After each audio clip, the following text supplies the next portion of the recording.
It's Enemy Sidelines presented by Microsoft. Keiana Martin, 49ers Senior Reporter, is my guest this week. Keiana, great to see you out there on the West Coast. How's it been? It's going good. It's good to see you. I know usually we get to see each other a little bit more, especially at combines, but of course, COVID changes a lot of things, but still, it's good that we can do this virtually together. It is good because these two teams are playing each other here in week 17, and the 49ers start off the season at 2-4, and now they're in the thick of this NFC playoff race. So what's been the difference for this 49ers team to really turn things around this season, do you think? I think the craziest thing is that, once they lost those 4 straight games, the biggest question was, what's this team's identity? We used to know it. It was pretty evident when they had that 2019 Super Bowl run, but 2020, it was a number of injuries. We like to write that year off, but 2021, you have these same pieces. You have what you need in order to kind of get back to that spot. But what's the problem? And I feel like the team got back to doing ultimately what they do best. And that's running the ball. Kyle Shanahan, losing a guy like Raheem Mostert in week 1 is a tough blow for this offense, but being able to get some production out of your 6th round running back Elijah Mitchell certainly helped the 49ers backfield. And then you have Jeff Wilson Jr., who came back from injury after tearing his meniscus in OTAs. He added a boost to their run game. And then obviously I got to throw in Deebo Samuel, who we don't even know what to call him these days, a wide receiver who's been able to kind of take snaps, lining up in the backfield and really help the 49ers run game, getting back to what they normally do and what has essentially served them well in the past, I think was a real boost for the offense. And then defensively, I feel like the unit has been able to just kind of play cohesively. They've been able to play together. They were lacking those takeaways in the first half of the season. And excluding last week, they've been racking up at least 2 takeaways in 6 of their last 8 games. So I think the units kind of just found their groove, and it's certainly worked to the 49ers' benefit, being able to kind of just get back to what they know, and that's playing complementary football, essentially. All right, well, I was going to ask you about the quarterbacks, but you mentioned Deebo Samuel, and I am so intrigued by him. He leads the team with 7 rushing touchdowns as a wide receiver. He's also scored 12 touchdowns total this year. And, against the Titans, he put up 159 yards receiving. So he is a really good receiver. He's rushed for more touchdowns than any of the running backs. I know he's the Swiss Army knife sort of a player in that 49ers offense. How did his role evolve with the team? It's so crazy to believe because he had his first year and it was very promising. And then he followed up last year dealing with, like I said, 49ers with their injuries. 2020, he was kind of in and out. And then fast forward to 2021, and he's just truly just blossomed. Even before we got to see him as that Swiss Army knife as a rusher, he was actually leading the 49ers wideouts in receiving yards. So he was off to a really strong start. And then Kyle Shanahan decides to kind of draw up some fun stuff with him involved. And he's been leading the 49ers backfield since he's been kind of taking some of the handoffs. So it's just knowing his skill set and just how physical he plays, how this is a guy that I like to say both him and George Kittle, they have like a game that they play where it's like, we refuse to touch the sideline. They will run through tackles. They refuse to go out of bounds. And that's just a testament to how tough these guys are. They call themselves the Yak Bros, gaining those yards after catch or contact in Deebo's case. But it's just their physical style of play. And Kyle Shanahan's been having a fun time just drawing up some unique plays with him involved. Yak Bros sounds like a great slogan for a t-shirt. All right. The big news, obviously, is the quarterback news coming out of San Francisco. We saw the reports early in the week that Jimmy Garoppolo suffered a sprain in the thumb of his throwing hand. Is there any chance that he could still play on Sunday with that? Because we saw he was not at practice on Monday, but what do you foresee for him and the chances of him playing? I know that the 49ers really want to get this playoff race under control, and they would like to do that probably with their starter. Right. Well, Kyle Shanahan said he's still holding out hope for the quarterback. He finished out that game last week against the Titans. Kyle Shanahan said that he noticed that there was a little bit of a difference in the way he threw that ball. If everybody was watching, it was on prime time coming out of that second half through that interception in the first play of the third quarter. But he said that's when he noticed things were a little off with his quarterback, but he stuck in there, finished out that game. Now, a couple of days removed, they're noticing things aren't quite the same with Jimmy Garoppolo, but they're hoping as the week progresses, he'll still be able to be in that lineup. The 49ers have a lot on the line. And of course, they want to go with the best option out there, which they believe is Jimmy Garoppolo. I know that's been the storyline this entire season, is when will fans get the chance to see Trey Lance? But Jimmy, he has the experience. His record tells it for itself, how he performs when he is the starter on the 49ers offense. So 49ers are still standing behind him, hoping that he'll be able to be in this lineup on Sunday, but there's still a lot of question marks and a lot of time to see if he'll be able to dress up on Sunday.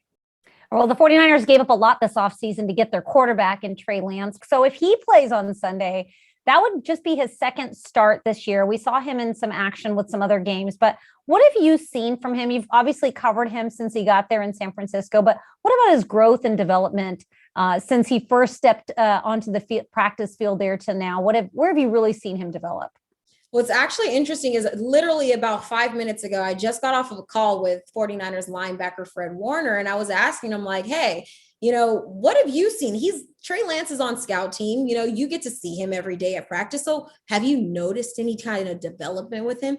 And he said he remembers that earlier in the year, he was just so focused on being so perfect that he was hurting himself in practice. So Fred, being a linebacker, pulled him aside at practice and was like, hey, guy, listen, don't worry about all that. You have the skill, you have the talent. Do what you've been doing, do what got you here and what got you picked number 3 overall in the draft. And so Kyle Shanahan said that he's had his best string of practices over these last 4 weeks. And when he says that, we're asking, okay, so what made it so good? Well, he said his accuracy, for one.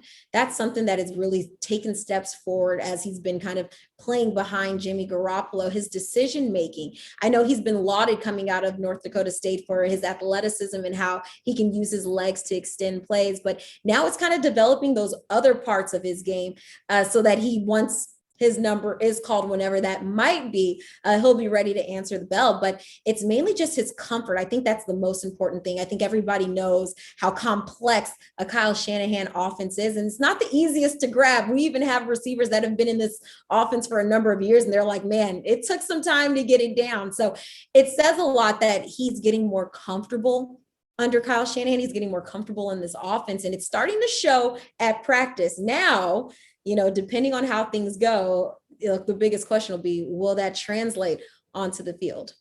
All right. Well, George Kittle, you mentioned him, one half of the Yak Bros. He's got 6 touchdowns so far in the season, which is really impressive considering he spent a stretch of time on IR. So now that he's back, we've seen what he can do with the ball in his hands. What else does he bring to that offense that maybe doesn't show up in the stat sheet?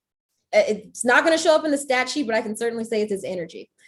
George Kittle's energy is absolutely infectious. You see it.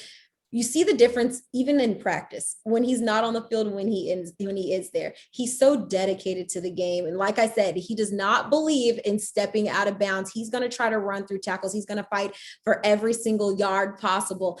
He is a guy that is certainly, whether it has to do with just being around the team or physicality or physically being on the field, he's a guy that just brings so much to this offense, what he can do.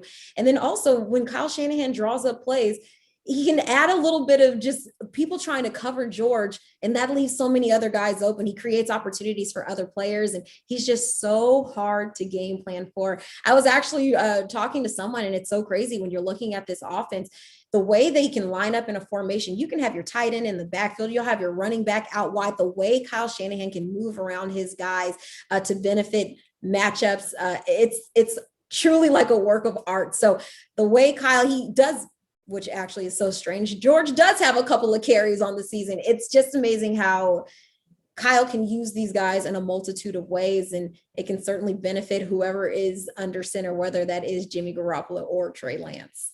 All right. Well, that 49ers defense is run by a guy that we know very well here in Houston, former linebacker, now defensive coordinator, DeMeco Ryans in his first year calling plays for that defense. How has he really changed things since he has taken over? I know Robert Saleh was there last year. Has he really kept the same sort of defense in place? What sort of stamp of his own has he put on it? That was the biggest question once kind of that shift happened with Robert Saleh going to the New York Jets. Everyone was asking, all right, DeMeco, are you going to kind of change things? Are things going to kind of remain the same? And he said, you know what? things were working. It's kind of like that saying, if it ain't broke, don't fix it. That's kind of how DeMeco Ryans kind of stepped into this role. But he did say, but I will have a sprinkle of something that is my own. And that seems to have really taken well with the guys, even talking to Fred Warner. And he said, you know what, I can't think of a guy who was better at this role with us on this defense than DeMeco Ryans, being a former player, as you guys know, and just what he brings, his knowledge, his experience to the entire defensive unit. The guys have really taken well to what he does. And we've been able to kind of see the benefits of that, especially as of late in some of these games, these amazing fourth down stops they've been having. That was last week. The same thing was a week prior. They played Seattle a couple of weeks ago, and they didn't have a first down for the entire, or a new first down for the entire first half. So it's just the way that this team has been playing for him. I think it's really special because some of the guys do say that, you know, we want, not only do we want to play for ourselves and our teammates, but we want to make sure we're putting our best product on the field for DeMeco because he deserves it. The way that he's kind of taken this defense and made it his own while still like keeping the fundamentals that Robert Saleh had. The guys really appreciate that, and they love playing for a guy like him. All right. Well, he's just one of the familiar faces that the Texans will see on Sunday when they face the 49ers. Keiana Martin. Keiana, thank you so much for the time. Looking forward to the game on Sunday. Likewise. Can't wait till Sunday.